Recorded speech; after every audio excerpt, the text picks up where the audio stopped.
कोई है?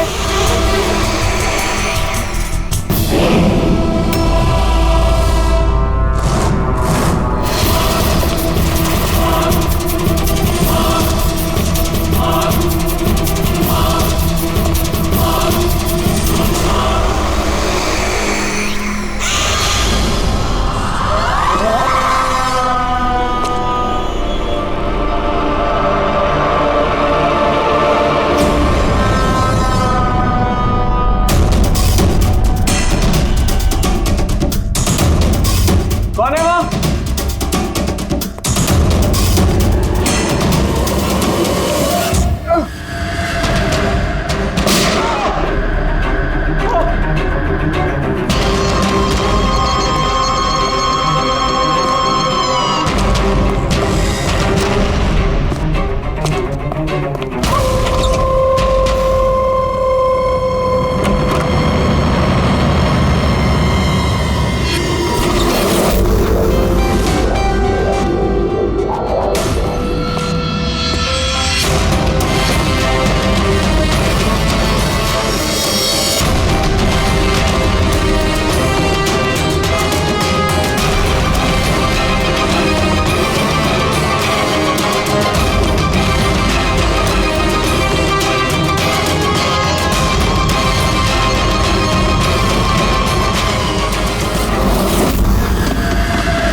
पे भी गोली मारी है, हाथ पे भी। ये बॉडी सबसे पहले किसने देखी थी? सर मैंने देखी थी। आज सुबह जब 9 बजे मैंने ऑफिस खोला तो देखा टोनी सर की लाश पड़ी है, तभी मैंने आपको फ़ोन किया। आप? सर मैं रीटा, टोनी सर की सेक्रेटरी। ये टोनी इस कंपनी के अकेले मालिक थे या आप कोई और भी पार्टनर था? नहीं सर, अकेले ही मालिक थे टोनी सर। तो इनके बाद नेक्स्ट सीनियर ऑफिसर कौन है कंपनी का? Sir Rohit sir. रोहित?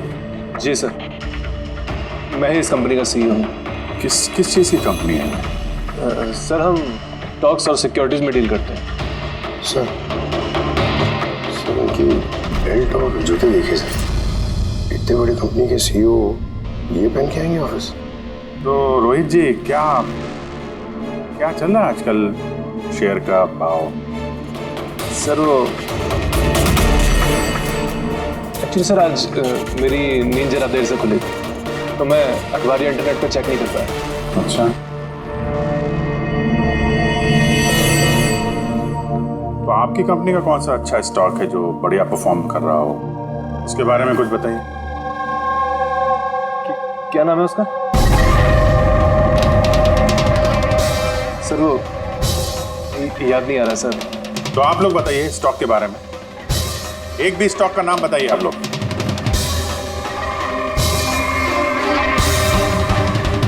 क्या हो क्या रहा है यहाँ पे? सर सच में तो हम में से कोई भी यहाँ पे काम नहीं करता है। काम नहीं करता? क्या मतलब क्या है? मतलब सर हम सब लोग एक्टर्स हैं। मगर ये तो फाइनेंस कंपनी है, इसका फिल्मों से क्या लेना देना? सर फाइनेंस कंपनी तो सिर्फ नाम की है, यहाँ पर सर कोई काम नहीं करता। हम एक्टर को सिर्फ इसलिए रखा है ताकि हम यहाँ काम करने की एक्टिंग कर सकें। एक्चुअली सर टोनी सर से मिलने दिन में बहुत सारे क्लाइंट्स आते थे। हमारा काम बस इतना होता था कि उन्हें दिखाना कि ऑफिस में बहुत काम हो रहा है। ये टोनी क्या काम करता था? किस चीज़ की मीटिंग होती थी यहाँ पे? सर उनकी जो भी मीटिंग्स होती थी वो उनके केबिन के अंदर होती थी। अब वो क्लाइंट के साथ क्या बातें करते थे वो हम में से किसी को नहीं पता सर। और कब से चल रहा है ये सब? सर पिछले 2 हफ्ते से। कमाल है, एक नकली कंपनी जहाँ पे नकली काम होता था उसके मालिक का खून हो जाता है। समझना पड़ेगा एग्जैक्टली यहाँ पे हुआ क्या था। तो यहाँ पे टोनी को पहली गोली लगी है। अगर उसे गोली यहाँ लगी है तो हाँ, उसे भाग जाना चाहिए था, वो तो एग्जिट है, वो वापस ऑफिस के अंदर क्यों गया? शायद खूनी इस तरफ होगा, बचने के लिए इधर भागा होगा। ये हैंडल पे भी खून है, वहां से अंदर आया और फिर वहां पे लेके गया उसको जहां पे खून हुआ। ब्लड ट्रेल इधर भी है। सर ये यहाँ देखिए, इतना सारा खून। लगता है यहाँ पे छुप के बैठा होगा बचने के लिए। खूनी आया, उसके बाद उसको वहां ले गया जहां पे उसकी मौत हो गई। सर वो पानी का बॉटल, सर पानी लग रहा है सर। है तो पानी, बॉटल में खून। बॉटल हाथ में थी या उससे मारा?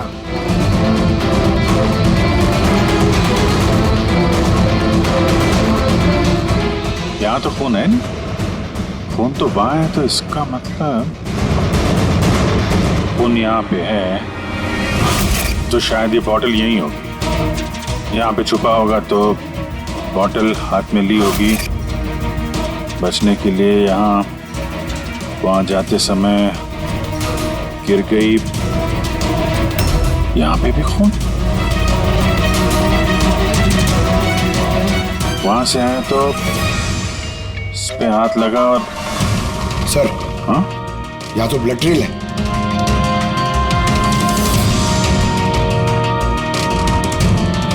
यहाँ पे क्या कर रहा था?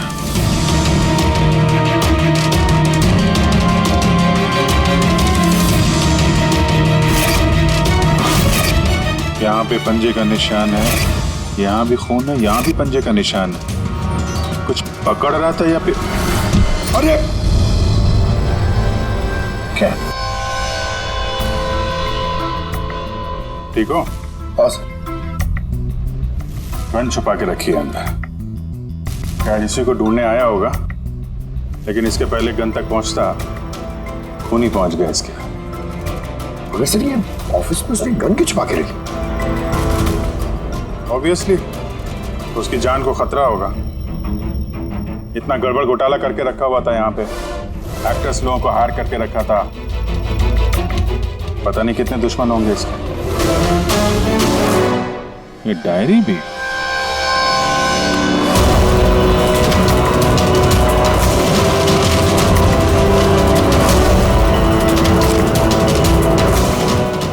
कोड जैसे लग रहा है ना सर।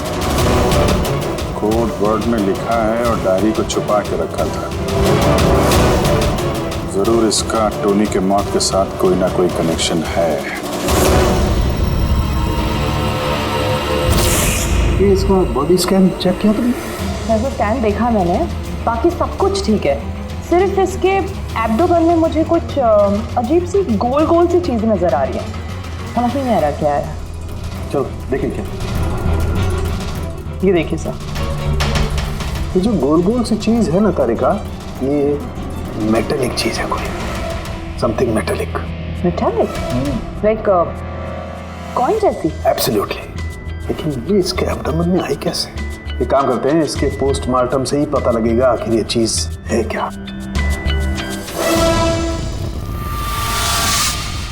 यस राहुल के टोनी के पेट में से ये 5 सिक्के निकले। बॉस, मैंने इन सिक्कों के बारे में पता लगाया। ये सिक्के किसी भी देश की ऑफिशियल करेंसी नहीं है। मगर सर, कोई अपनी मर्जी से ये सिक्के क्यों खाएगा? शायद खूनी ने टॉर्चर करने के इरादे से टोनी को मजबूर किया होगा ये सिक्के निकलने के लिए। कोई ना कोई कनेक्शन तो है इस सिक्कों का इस केस के साथ। जो टोनी के नकली एम्प्लॉइज हैं, इनसे पूछते हैं। तो बताइए, आप में से किसने ये कॉइन्स देखे टोनी के पास? नहीं सर, किसी ने नहीं। सर याद कीजिए, जोर डालिए अपने दिमाग पर, बताइए। टोनी का खून किसने किया? आप दोनों कौन हैं? मैं दीनानाथ और ये शेखर। मैंने यहाँ फ़ोन किया था। ऑफिस से आकर पता चला कि टोनी का खून हो गया। आप लोग कैसे जानते हैं टोनी को? मैं उससे सेट कॉइन्स खरीदता था। Set coins? जी। ये है क्या एग्जैक्टली? सेटकॉइन एक ऑनलाइन करेंसी है। इसका व्यापार ऑनलाइन यानी इंटरनेट पे होता है। जैसे गोल्ड में और शेयर मार्केट में लोग इन्वेस्ट करते हैं, वैसे इसमें भी करते हैं। बस अंतर यह है कि ये फिजिकल फॉर्म में नहीं होता, गोल्ड कॉइन की तरह, है ना? नहीं सर, होता है ना। जैसे गोल्ड कॉइन होता है ना, वैसे ये कॉइन भी बाजार में मिलता है। टोनी उन चुनिंदा लोगों में से था जो इनका व्यापार करता था। एक मिनट दीनानाथ जी, क्या ऐसी कॉइन्स आपने खरीदी थी टोनी से? हाँ सर, मैंने ऐसे ही 10 कॉइन्स खरीदे थे और एक कॉइन की कीमत 3 लाख रुपए थी। ये देखिए। माय गॉड, ये तो ठीक वैसे ही है सर। सर, आप लोगों को तो अंदाजा भी नहीं होगा कि ये कॉइन्स खरीद के कितने लोग करोड़पति बन चुके हैं। इनकी कीमत भी दुगनी हो चुकी है। मैं तो और भी खरीदना चाहता था। शेखर को बुलाया था ताकि ये भी इन्वेस्ट करे। दीनानाथ जी, आपके साथ धोखा हुआ है। जी हाँ, ये जो सेट कॉइन्स है ना, ये इंटरनेट करेंसी, ये सोने के सिक्कों की तरह बाजार में नहीं मिलती। आपके साथ झूठ बोला टोनी ने। ये सारे पैसे डूब गए। इन कॉइन्स की कोई कीमत नहीं रही। दीनानाथ जी, इस टोनी की जैसे 420 दुनिया में बहुत है जो खुद के फायदे के लिए आप जैसे लोगों को फंसाते हैं। काश अपने पैसे इन्वेस्ट करने से पहले आपने थोड़ी जांच पड़ताल की होती। अच्छा वो मैंने पैसे इन्वेस्ट किए, वरना मैं भी लूट जाता। मेरी बेटी की शादी कैसे होगी? मैंने अपनी सारी जमा पूंजी इसमें लगा दी, अपने प्रोविडेंट फंड्स के पैसे भी। लगता है टोनी ने जानबूझ के थोड़े ज़्यादा उम्र वालों को ही अपना निशाना बनाया है। हमें टेक्नोलॉजी और इंटरनेट के बारे में ज़्यादा जानकारी होती नहीं है। हाँ सर। सर, कहीं ऐसा तो नहीं कि जिन जिन लोगों को टोनी ने धोखा दिया है उनमें से किसी ने टोनी का खून कर दिया? हो सकता है दया, बिल्कुल हो सकता है। टोनी के इस खूनी तक पहुंचने के लिए हमें पहले ये पता लगाना चाहिए कि टोनी ने कितने सारे लोगों को ये सेट कॉइन्स को लेकर फंसाया है। और फिर ये भी जानना बहुत जरूरी है कि टोनी के पेट में ये सेट कॉइन्स गए कैसे। सर, मैंने इस टोनी का पूरा इतिहास चेक किया। उसके पास कई नकली आईडी कार्ड्स थे, उस पर अलग अलग एड्रेसेस, अलग अलग फ़ोन नंबर्स। सर, हमें तो ये भी नहीं पता है कि टोनी उसका असली नाम है भी या नहीं। और फिलहाल तो हमें ये भी नहीं पता सर कि ये सारे जुर्म उसने अकेले किए हैं या कोई पार्टनर भी है उसका।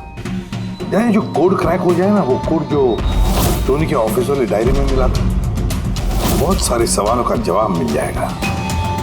सर, एक कोड क्रैक करने वाले एक्सपर्ट को हमने कांटेक्ट किया है। शायद बहुत जल्दी इसका हल निकाल लेगी वो। और ये जो टोनी का सारा ऑफिस स्टाफ आया था, ये जो एक्टर्स उसके ऑफिस में काम करते थे, उनको कैसे पता चला इस टोनी के बारे में? सर, एक अशोक नाम का कास्टिंग डायरेक्टर है, उसी ने ये सारे एक्टर्स भेजे थे टोनी के ऑफिस में। बस तो मिल लो इस अशोक से, मिल लो। सब कॉमेडी, रोमांस, हर इमोशन एकदम कूट कूट कर भरा है उसमें। क्या नहीं चलेगा? अच्छा ठीक है सर, मुझे थोड़ा टाइम दीजिए, मैं भी भेजता हूँ। ठीक है सर, ठीक है। अरे अशोक जी, मेरी फोटो भेज दीजिए ना। एक्शन, कॉमेडी, रोमांस, सब में नंबर 1 हूं मैं। देखो भाई, तुम हीरो तो बन नहीं सकते, एक कॉमेडियन का रोल है, करोगे? कॉमेडी?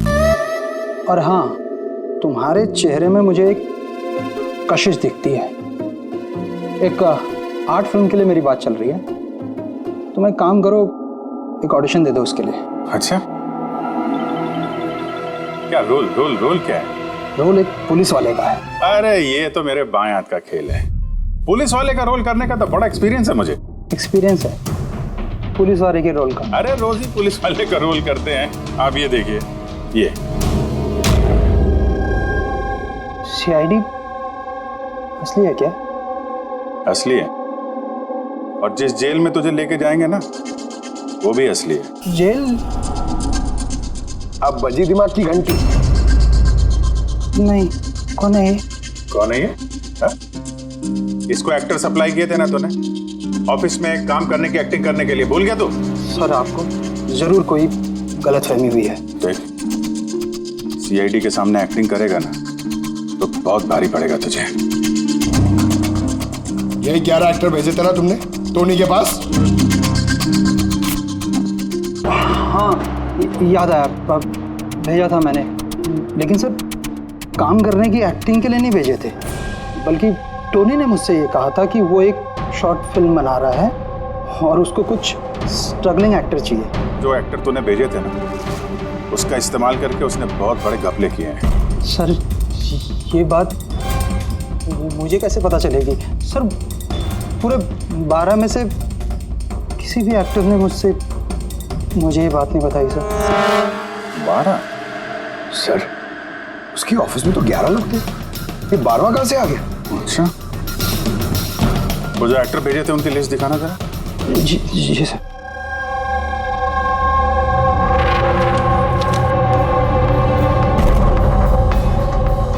ये नया नाम है, ईशा कुमार। ये नहीं थी उस वक्त वहां पे, ये कहाँ गायब हो गई? सर इस केस में सवाल ज्यादा है, जवाब कम है, और वो कोड भी क्रैक नहीं हुआ अभी तक। सर रीना जी, आपने हमें यहाँ टोनी के घर पे क्यों बुलाया? और वो उन कोड्स का हल निकाल पाई या नहीं? काफी टेढ़ा कोड है सर, बिना साइफर के हल निकाल पाना नामुमकिन है। साइफर? ये साइफर क्या होता है? साइफर कोई ऐसी किताब या डायरी होती है जिनके अंदर इन खुफिया कोड्स का राज छुपा होता है। फ्रेडी, जैसे अंडरवर्ल्ड की दुनिया में ये चीजों के नाम को कोड्स में इस्तेमाल करते हैं, जैसे गन है उसे घोड़ा कहते हैं, और कौवा मतलब मोबाइल, तो ये सारे कोड्स एक साइफर में होते हैं। अगर ये साइफर मिल जाए तो सारे सवालों के जवाब मिल जाएंगे। सर मुझे लगता है ये टोनी इस साइफर को ऐसी जगह रखता होगा जहाँ से उसे वो आसानी से देख सकता हो या पढ़ सकता हो। लेकिन सर उसका ऑफिस तो अच्छी तरह से चेक किया था, वहाँ पर तो कुछ भी नहीं मिला। तो हो सकता है टोनी के घर पे मिल जाए। ये देखिए सर, बड़ा अजीब सा निशान इस पेपर पर, शायद ये निशान इस कोड का कोई अहम हिस्सा है। तो इस निशान का राज यहीं कहीं होना चाहिए। घर का एक कोना चेक करते हैं।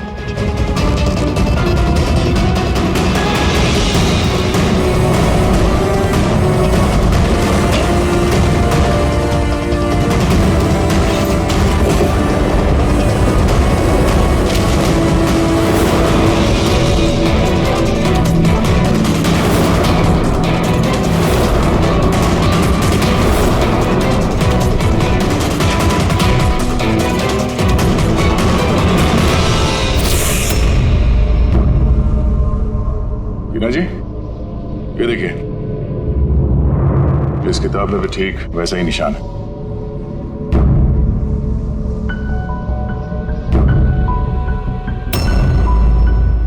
सर यही तो साइफर है।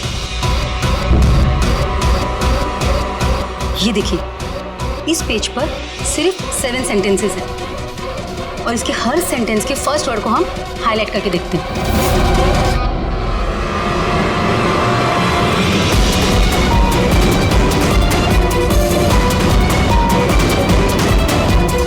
ये सीजर का क्या होता है?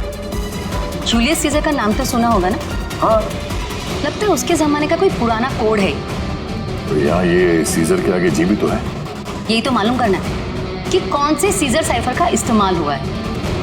मान लो ए अगर जी है और बी अगर एच है तो A to Z कुछ इस तरह दिखेगा। ये देखिए,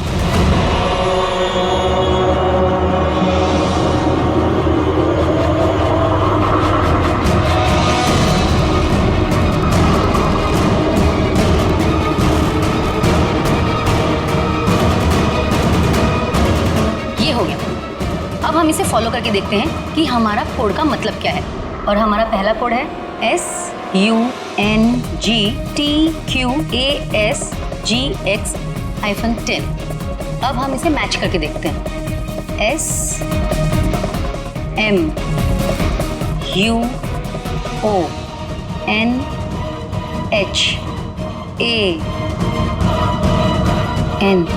मोहन,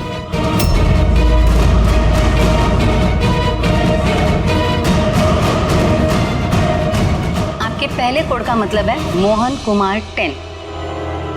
सर इस मोहन कुमार नाम का तो कोई आदमी है ही नहीं इस केस में। अगर है ना तो ढूंढना पड़ेगा। ये बाकी के सारे जो कोड हैं उनको भी डिकोड करते हैं। प्लीज कुणाल, तुम समझने की कोशिश करो। मैं पंकज से बहुत प्यार करती हूँ। प्लीज तुम मेरे और पंकज के बीच कभी मत आना। सच? तुम मुझसे इतना प्यार करती हो? Cut cut cut. कौन हो आप लोग? बीच में आगे पूरा शॉट खराब कर दिए। एक मिनट, आप लोग शॉट बाद में लीजिएगा, हमें ईशा जी से कुछ बात करनी है। CID मुझसे? प्लीज चलिए आप लोग प्लीज। ये फोटोग्राफ देखिए। टोनी, इसे पहचान दिया आप? इसका खून हो गया। क्या? मगर कैसे? ज्यादा ओवर एक्टिंग करने की जरूरत नहीं है, कैमरा ऑफ है। तुम बताओ कैसे खून हुआ इसका? मैं कैसे बता सकती हूँ आपको इसका खून कैसे हुआ? जिस वक्त इसका खून हुआ सारे नकली एम्प्लॉय उसके ऑफिस में थे, सिवाय तुम्हारे। कहाँ थी तुम? नकली एम्प्लॉय? कौन से नकली एम्प्लॉय? सर ये आप लोग क्या बात कर रहे हैं? मुझे तो कुछ समझ में नहीं आ रहा। टोनी ने तुम लोगों को हायर किया था ना उसके ऑफिस में क्लर्क की एक्टिंग करने के लिए। उसने तो मुझे अपनी मंगेतर का रोल प्ले करने के लिए पैसे दिए थे, वो भी बस एक दिन के लिए। मंगेतर का?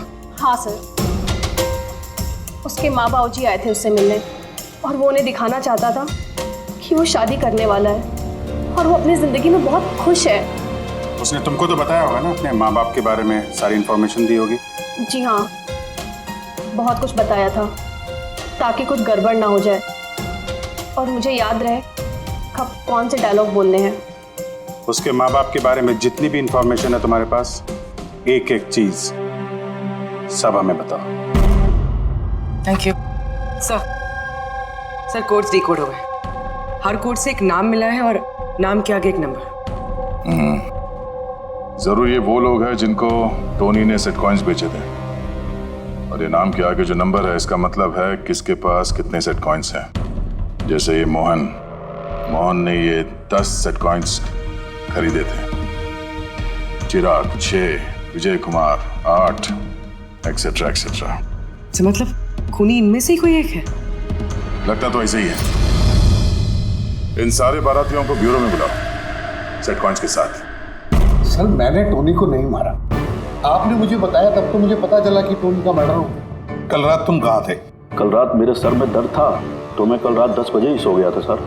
अच्छा, और कौन है आपके घर में? मेरे घर में बस मैं हूँ सर, और मेरा एक बेटा है जो विदेश में नौकरी करता है। मैंने तो अपने रिटायरमेंट फंड के 15 लाख लगाए थे इसमें। अब मुझे ये समझ में नहीं आ रहा है ये मुझे कैसे वापस मिलेंगे। गन रखते हो ना तुम? सर मेरी गहनों की दुकान है, सिक्योरिटी एंड प्रोटेक्शन के लिए मुझे अपने पास गन रखनी पड़ती है सर। सर सब कुछ तो आपको बता चुका हूँ, अब मैं आपको और क्या बताऊँ? जब तक खूनी पकड़ा नहीं जाता हम तो सवाल पूछेंगे। इस डायरी में उन लोगों के नाम लिखे हुए हैं जिन्होंने उससे वो कॉइन्स खरीदी थी, सेट कॉइन। उन लोगों के नाम और जितने भी कॉइन्स खरीदे थे वो सब, पूरा का पूरा रिकॉर्ड इसमें है। और इसमें जो जानकारी है उससे हम ये पता लगाएंगे कि आखिर आप लोगों में से वो खूनी कौन है। किसने कितने कॉइन खरीदे, इससे ये कैसे पता चलेगा खूनी कौन है? आसान है। खूनी ने अपने कुछ सिक्के गुस्से में आकर टोनी को निगलवा दिए। अब इस बहीखाते के हिसाब से जिसके पास भी कम सिक्के निकलेंगे वही हमारा खूनी है। चलिए आप सब लोग अपने अपने सेट कॉइन्स के सिक्के गिनती करवाइए।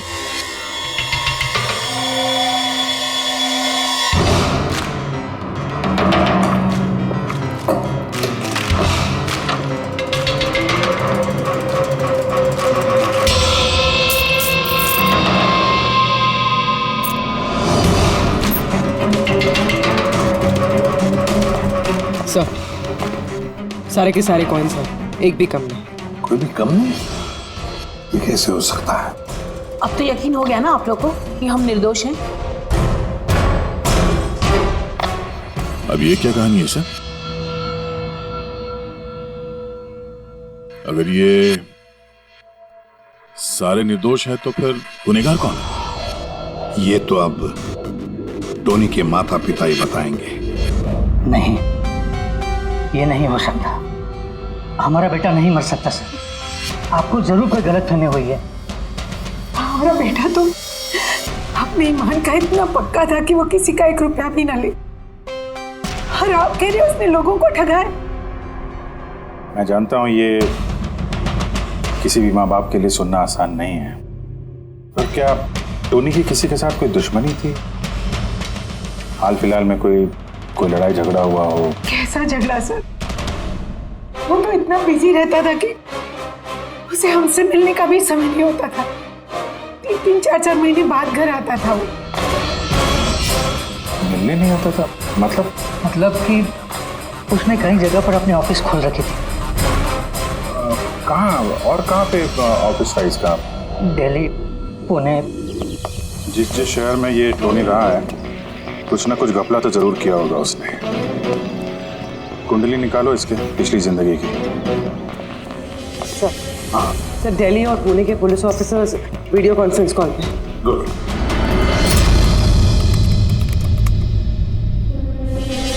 सर, इस स्केच को देखिए सर। टोनी से इसकी शक्ल मिलती है। इस आदमी के खिलाफ 2 साल पहले यहाँ दिल्ली में FIR दर्ज हुई थी। कई लोगों के साथ में चिट फंड में इसने घोटाला किया था, लेकिन सर इसका नाम टोनी नहीं बल्कि अमर है। सर, यहाँ पर उसका नाम प्रशांत था। पिरामिड स्कीम के नाम पर उसने लोगों को बड़े बड़े सपने दिखाए और कई लोगों के पैसे खा गए। बहुत लोगों ने उसके खिलाफ कंप्लेंट भी दर्ज की। सारे शहरों में यही कारनामा किया सर इसने। एक शहर से बेईमानी का पैसा इकट्ठा करके दूसरे शहर को रवाना हो गया किसी और को टोपी पहनाने। इसका मतलब है इस टोनी के दुश्मन सिर्फ इसी शहर में नहीं, बाकी शहरों में भी हैं। तो खूनी में से कोई हो सकता है। मतलब सर, हर शहर से ऐसे लोगों की लिस्ट निकालनी पड़ेगी जिनके साथ धोखा हुआ है। सर, यहाँ पर उसके खिलाफ कल्पेबल होमिसाइड की केस भी है। ये आलोक नाम के आदमी के उसने पैसे खा लिए थे। वो सदमा वो आदमी बर्दाश्त नहीं कर पाया, इसलिए उसने सुसाइड किया। तो फिर टोनी को मारने का सबसे बड़ा मोटिव तो आलोक के किसी करीबी के पास है। ना तो उसने सिर्फ पैसा खोया बल्कि अपने किसी करीबी को भी खोया है। हाँ, आलोक, पुणे।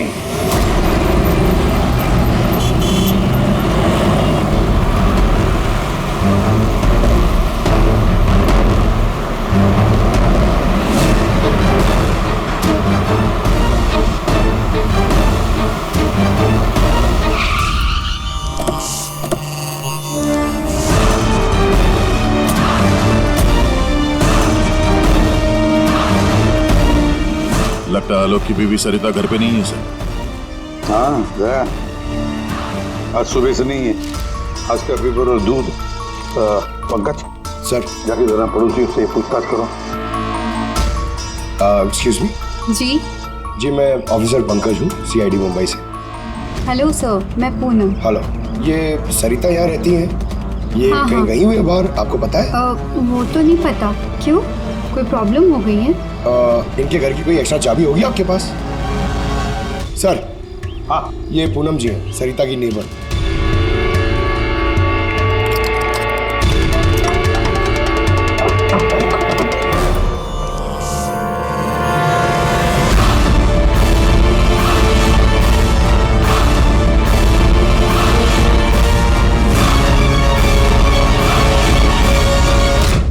जिस तरह से घर के अंदर ये सामान बिखरा पड़ा है, ऐसा लगता है कि कल रात यहाँ पे कुछ हुआ था। हुआ तो था जरूर दया, कुछ न कुछ तो हुआ था। ये देखो, खून के निशान। ऐसे लग रहा है जैसे किसी को घसीट के यहाँ से ले जाया गया। सर, कहीं किसी ने सरिता का किडनैप तो नहीं कर लिया? पूनम? हाँ सर। सरिता को आखिरी बार कब देखा था तुमने? सर, रात के 2 बजे, जब मैं नाइट शिफ्ट से घर वापस आई। उस वक्त शायद सरिता जाग ही रही थी, क्योंकि यहाँ पे टीवी चल रहा था। उसके घर के आसपास किसी को देखा, कोई आया हो उनसे मिलने के लिए? कुछ और तो नहीं, पर हाँ, एक वाइट कलर की वैन थी जो घर के बाहर खड़ी थी, पर सुबह वो वहाँ नहीं थी। तो उस वैन को पहले भी कभी देखा था यहाँ आसपास? नहीं, कभी नहीं। अच्छा, उसका नंबर याद है, नोट किया था? नंबर तो नहीं नोट किया, मैंने ध्यान नहीं दिया। अच्छा, तुमने कुछ शोर शराबा या झगड़ा वगैरह सुना उस वक्त? हाँ, आवाज़ें तो आ रही थी ज़ोर ज़ोर से, पर मुझे लगा कि शायद सरिता जाग रही है, टीवी देख रही है, तो मैंने उतना ध्यान नहीं दिया। अच्छा पूनम, ये जो तुमने लड़ाई झगड़े की आवाज़ें सुनी, कितने बजे थे? यही करीब 3 बज रहे होंगे। 3 बजे? तो सरिता का किडनैपिंग 3 बजे हुआ था। तो डेफिनेटली ये सरिता का किडनैपिंग और टोनी का मर्डर, इन दोनों का आपस में कोई ना कोई कनेक्शन है सर। 100% दया, कनेक्शन 100% है, पर इससे पहले कि सरिता को कुछ हो जाए उसे हमें बचाना होगा। और पंकज सर, ये व्हाइट वैन, सफेद वैन जो पूनम ने अभी अभी बताया, उस वैन की पूरी इंफॉर्मेशन चाहिए हमें, पूरी की पूरी इंफॉर्मेशन।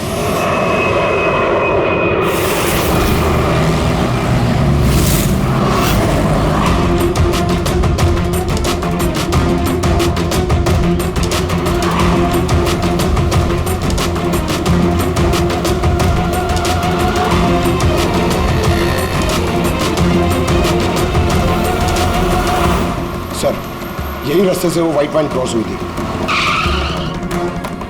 ये रास्ता तो आगे हाईवे नंबर 15 से जाके मिलता। कहीं ऐसा तो नहीं कि किडनैपर्स इस सरिता को शहर से बाहर ले गए हो?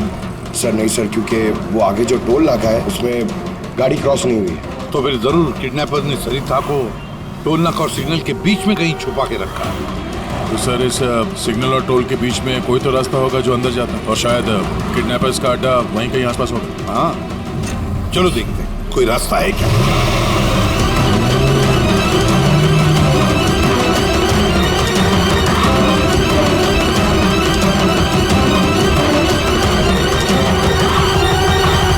सर ये एक रास्ता है जो अंदर जाता है। चलो चलो देखते हैं।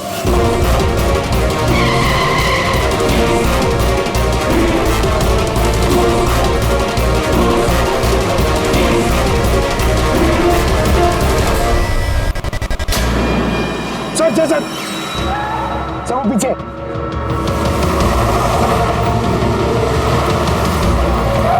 ये देखिए सर।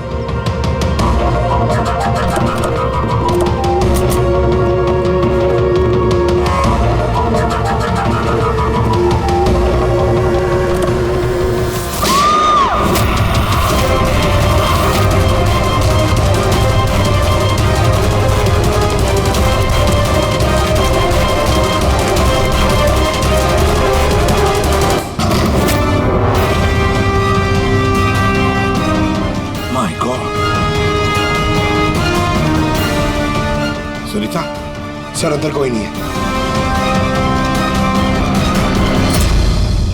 तुम ठीक हो? सर लगता है खूनी गाड़ी लेके बाहर। मैं देखता हूँ सर।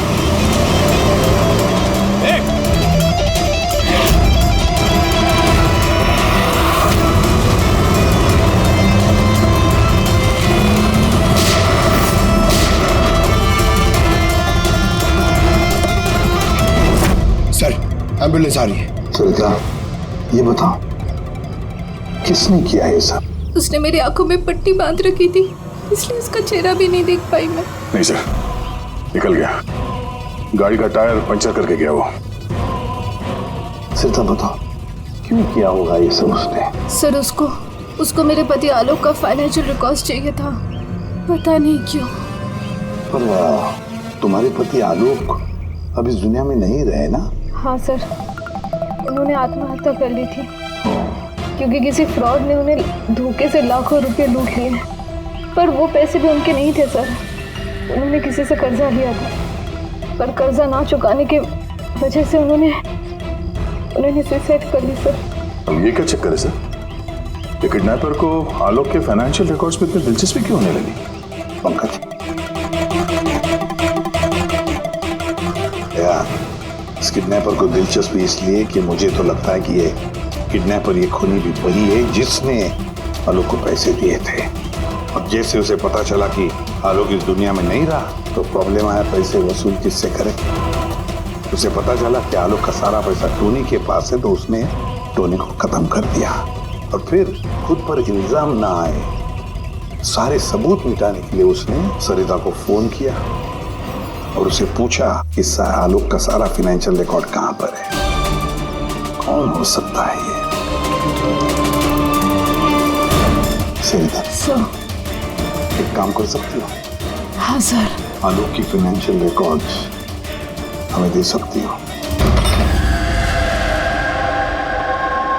माय गॉड,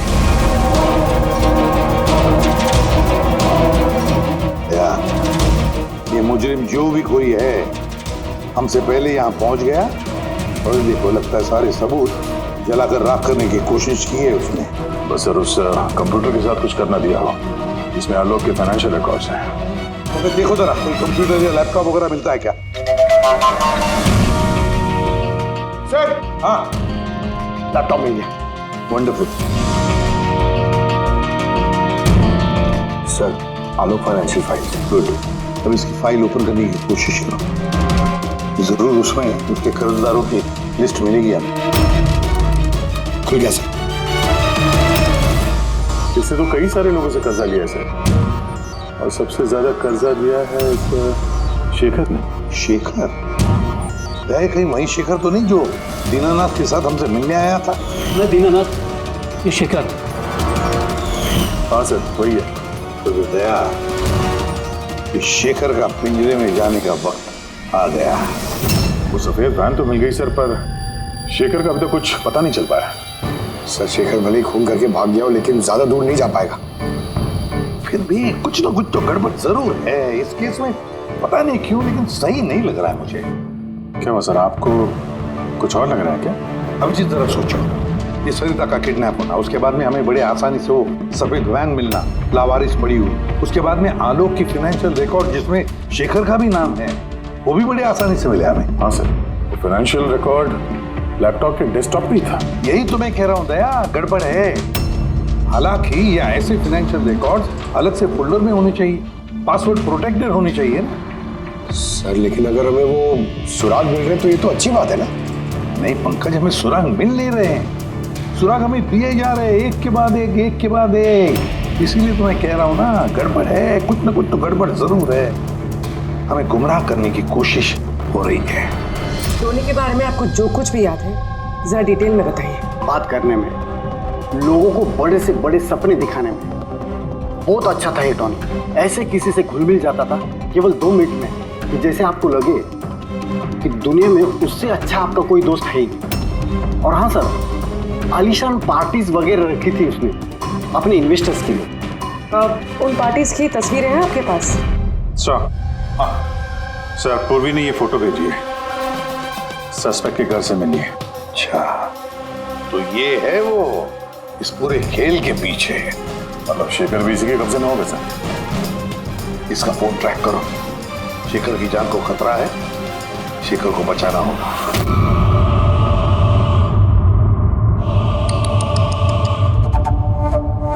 अब तो तुम्हें भगवान भी नहीं बचा सकता शेखर। सीआईडी को सारे सबूत तुम्हारे खिलाफ मिले हैं। अब तो ये ट्रिगर दबाकर तुझे बस मार डालूंगी और उन सबको लगेगा कि तू देश छोड़ के भाग गया। नहीं, ऐसा मत करो प्लीज, मत मारो मुझे। मैं वाकई देश छोड़ के चले जाऊंगा। आपके बारे में मैं किसी को नहीं बताऊंगा। I promise. अरे शेखर, तुम समझ नहीं रहे हो, तुमने मेरा चेहरा देख लिया है।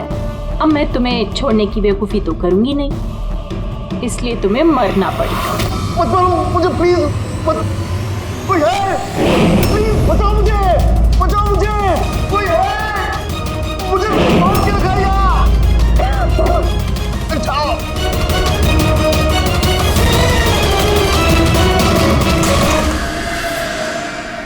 उठ, उठ।